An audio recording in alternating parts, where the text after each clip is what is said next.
Hi friends, ఇంట్లోనే సాఫ్ట్గా స్వీట్గా టేస్టీగా ఉండే గులాబ్ జామ్ని ఎలా చేయాలో చూద్దాం.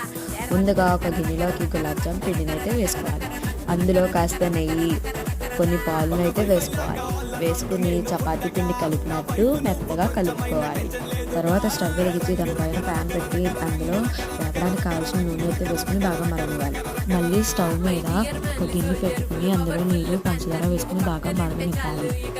ఇప్పుడు మనం బాల్ చేసి పెట్టుకున్నాం కదా, వాటిని నూనెలో వేసుకుని బాగా వేయించుకోవాలి. చూస్తున్నారు కదా, ఇలా అయితే వేయించుకోవాలి. బాగా వేగిస్తే మాడిపోతాయి.